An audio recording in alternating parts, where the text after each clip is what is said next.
a sua, viu, Josimar? Oh, tá, sai daí, Bira, sai daí, Bira.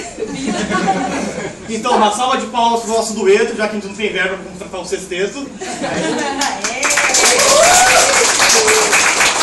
O nosso entrevistado de hoje também é uma pessoa muito especial. Ele é um médico, samurai, só que ele é um cara muito bravo, tem um temperamento difícil. Então na hora que ele entrar aqui, por favor, não riam. Ele pode ser agressivo. Ai, que medo. Mas ele tem uma grande luta pelo Shakubuku, um dos principais discípulos de Nichiren Daishonin. E um cara que sofreu muitas perseguições por praticar o budismo de Nichiren Daishonin, mas também recebeu muitas orientações de Nichiren Daishonin. E hoje ele vai contar pra gente como é que ele conseguiu polir a sua vida, tendo um temperamento tão difícil, e como é que ele conseguiu transformar o impossível. Então, com vocês, Shiju Kingo!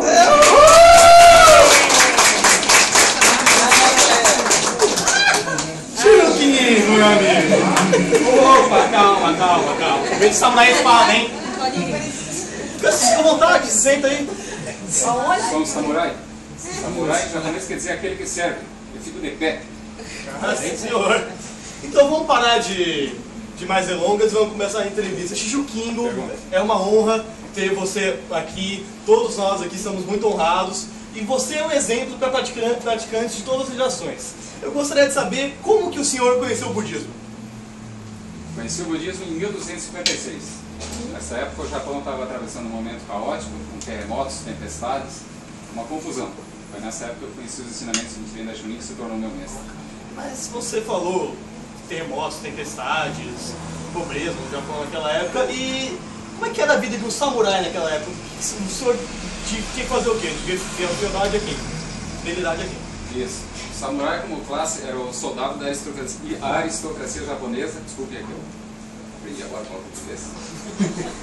E como classe, o período dos samurais durou do ano 1100 a 1867. Na época o Japão era governado por uma autoridade militar chamada Shogun. Então nessa época do Shogunato, o samurai, como disse, era o soldado do Japão. Em 1868 o imperador retomou o poder e eles fizeram um exército no estilo ocidental e acabou a classe dos samurais. Aquele filme Último Samurai com Tom Cruise, é isso? Não sei, não via filme. No meu tempo não tinha isso. Ah. Aí é o seguinte, o samurai tinha um código de honra muito rígido, né? O samurai, a morte era um meio de perpetuar a vida, portanto nas batalhas era considerado o guerreiro mais letal, mais perigoso da antiguidade. Qualquer coisa que acontecesse de algum samurai, se ele fosse derrotado numa batalha ou cometesse alguma falha, ele devia, era direito e dever dele cometer o suicídio, um ritual que era chamado Harakiri ou Seppuku. Tinha duas espadas, uma menor, que ele enfiava na barriga, desse lado, puxava para o outro e para cima. Porque a morte tinha que ser dolorosa e orgulhosa. Não podia tremer na hora. E por isso era chamado um assistente, que era geralmente o melhor amigo, alguém da família, que ficava com a espada pronto para decepar a cabeça dele, ao menor sinal de medo, de dor, covardia, algo parecido. Esse cara era considerado de grande honra. E as mulheres dos samurais tinham muitos privilégios. Elas poderiam cuidar da educação dos filhos, com a orientação do marido, é claro. E comandava a cozinha, a costura, como deve ser ainda hoje, imagino. E se o marido ordenasse, ela também tinha que cometer o suicídio. Deve ser assim até hoje, não? Não, não. Quem quer cometer suicídio é nós, né? Vai. Mas, enfim, o senhor foi um grande discípulo de Nichiren Daishonin, acompanhando de perto. Me conte mais um pouco sobre as perseguições de 1271, como que foi estar de perto e sendo um samurai, que era uma arma de guerra, sendo uma religião pacifista. Pois é, na época estava crescendo muito o número de discípulos de Daishonin com a realização do Shakubuku. Claro que isso despertou inveja de muitas escolas budistas da época. Entre elas uma escola chamada Verdadeira Palavra, tinha um reverendo chamado Ryokan, por sinal muito parecido com esse rapaz aí. Não sei não. Sou da mentira ainda aqui também. Não, fora depois. Ô, senhor!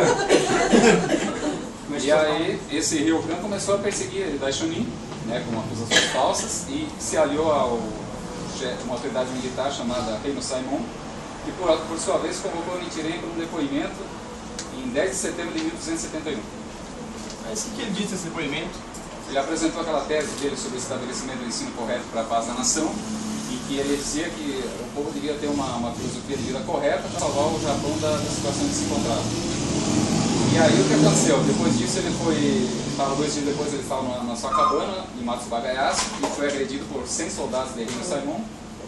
Depois disso foi levado pelas ruas de Kamakura como um louco, traidor, e ficou na casa do governante de estado, para onde posteriormente seria levado.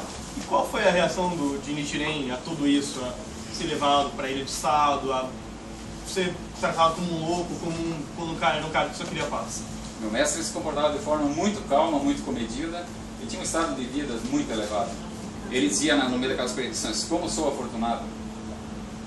E à noite levaram ele para a praia de Tatsunokuchi para executá-lo. Mas executou, mas ele não foi para a ilha de estado. Me explica essa história aí. Ele foi executado? Não, o que aconteceu foi o seguinte: à noite, na hora lá da execução, inclusive foi avisado. Cheguei na hora lá, como sou um samurai muito bravo, muito nervoso, vendo aquela situação, levei a mão na minha espada e adivinha o que eu fiz? Chorou. Uma franga. E aí falei para o meu mestre: quero morrer ao seu lado. Isso, né? Meu juramento era esse, de morrer pelo meu mestre. E ele falou para mim assim: calma, não está entendendo? Poderia haver alegria maior que essa? Eu tinha sotaque de Kamakura, assim, né? E você mais no norte, então tem sotaque. E aí o que aconteceu foi o seguinte: na hora da execução, o carrasco estava com a espada no alto para decepar a cabeça dele, e aconteceu uma coisa inusitada. Um objeto redondo, uma bola de fogo, cruzou o céu vindo na nossa direção, clareou tudo. Os soldados caíram dos cavalos, alguns se esconderam debaixo das celas, e Nichiren ainda tirava sarro deles, dizia: aproxime-se desse vil prisioneiro, não tenham medo. Foi uma debandada geral. Nossa, mas e o que aconteceu depois com o Daishonin? Ele foi levado à ilha de estado, tentaram executar ele de novo? Como você sabe, ele não foi decapitado. Ficaram com medo, né, do poder dele. Dia 10 de outubro de 1271 ele foi enviado para a ilha de estado. Lá foi colocado numa cabana em condições muito precárias, nevava dentro, chovia, não tinha nem como se alimentar, comia grama, pra você ter uma ideia, esperava a neve derreter para poder tomar água. Mas ele não se abalou diante dessa situação, pelo contrário, de lá ele escreveu cartas assim, preciosas, ensinamentos eternos. Nossa, e você foi visitar ele na ilha de estado? Fui visitá-lo uma vez em março de 1872, uma viagem longa, cansativa, estava muito frio, mas eu senti uma alegria indescritível quando encontrei o meu mestre. Na ocasião, eu contei para ele que a minha mulher, Sabrina Sato, não, é Nichigerio, estava grávida da nossa segunda filha. A primeira filha, Nichiren já tinha dado o nome, era Tsukimaru, que quer dizer a menina da lua cheia. E aí ele sugeriu o nome para a nossa segunda filha, Kyo.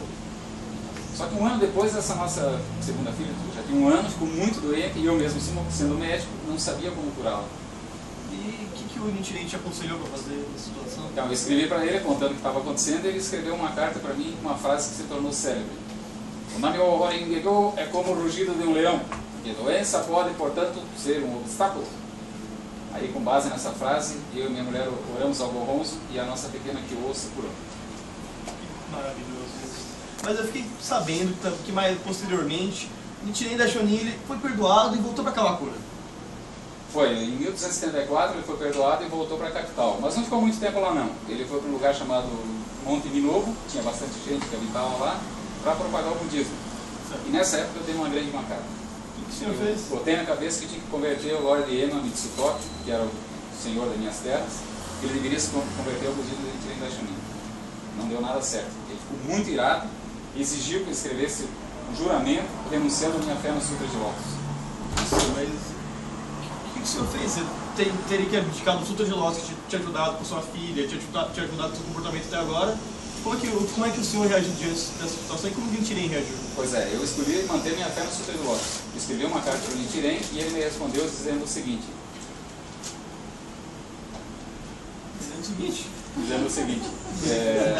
Não sabemos se estaremos vivos ainda amanhã. Jamais desonre o Sutra de Lótus.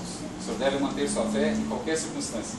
Baseado nessa frase, com esse direcionamento do meu mestre, eu comecei a transformar a minha situação. Certo, mas você transformou sua situação, você conseguiu melhorar a sua situação com o ódio, fiquei sabendo que ele estava meio que doente nessa época, é isso? Ele ficou muito doente, deu uma epidemia na região, o único que não ficou doente fui eu. Como eu sou médico, ele não foi me chamar para que pudesse tratá-lo. apareceu uma grande oportunidade, né, para transformar a minha situação, mas apesar de tudo isso eu tinha muitos problemas. Alguns outros empregados estavam tentando me matar porque eu era muito ignorante, tudo que vinha na cabeça eu falava, entendeu? Então gerava atrito e ressentimento com muitas pessoas, até com alguns praticantes do budismo eu estava tendo problemas.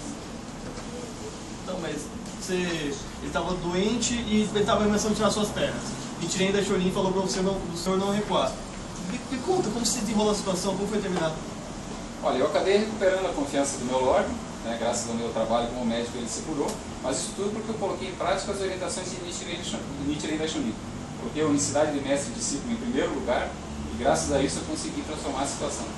E aí ele me escreveu uma carta em 1277 falando dos 3 tipos de tesouro e sobre o comportamento correto diante da vida. Essa carta de 3 tipos de tesouro, você pode usar uma breve introdução dos paus sobre o que fala essa carta? Exatamente. Ele fala que dos 3 tipos de tesouro, tesouro do corpo, do cofre e do coração. O tesouro do cofre, obviamente, seria a questão do dinheiro. E eu estava numa situação assim muito complicada, né? Eu estava a ponto de perder minhas terras, que era uma importante fonte de renda para mim e para minha família. E tesouro do corpo significa saúde, o conhecimento, as experiências. E o tesouro do coração é a nossa natureza de Buda, que é acolhida por meio da fé na lei mística. Foi com base nos tesouros do coração que a minha situação começou a mudar. Certo. O senhor conseguiu o perdão do seu Lorde? Exatamente. Eu recuperei a confiança do meu Lorde e ele me deu uma terra 3 vezes maior do que aquela que eu tinha antes. Isso é uma grande prova da prática. Exatamente. Ao seguir as orientações de Daishonin, eu acumulei os tesouros do coração, em consequência, os tesouros do corpo e do cofre se manifestaram em abundância. Foi exatamente isso que eu fiz. Eu acumulei cada palavra que a gente tinha em Daishonin. Por isso eu sou um vitorioso. E já que você propõe esse ponto, você se considera vitorioso. Mas qual que é o seu ponto fundamental na sua vitória? Você analisa o ponto fundamental na sua vitória e transformação. Olha, a cada palavra dita por Daishonin, eu refletia profundamente sobre o meu comportamento diário e mudava a minha conduta. Dentro do meu coração batia fortemente o desejo de corresponder às expectativas do meu mestre. Certo. Agora a gente vai meio que encerrando a entrevista. Tem mais alguma coisa adicional que você queira falar? Uma outra carta que a gente enviou? Alguma coisa que queira... Ele enviou muitas cartas aí, sabe, para mim mesmo. A felicidade nesse mundo, a abertura dos olhos, a própria carta de Sado, que foi enviada para vários seguidores ao mesmo tempo, entre os quais eu estava incluído. Enfim, ensinamentos eternos que uso até hoje para polir minha vida. Certo, certo. E mais uma última pergunta. Qual que é a velocidade de voo da andorinha de carga? Andorinha de carga? Andorinha de carga. Depende, se ela for africana, mas for europeia... Muito obrigado, esse é Shijokingo, minha galera.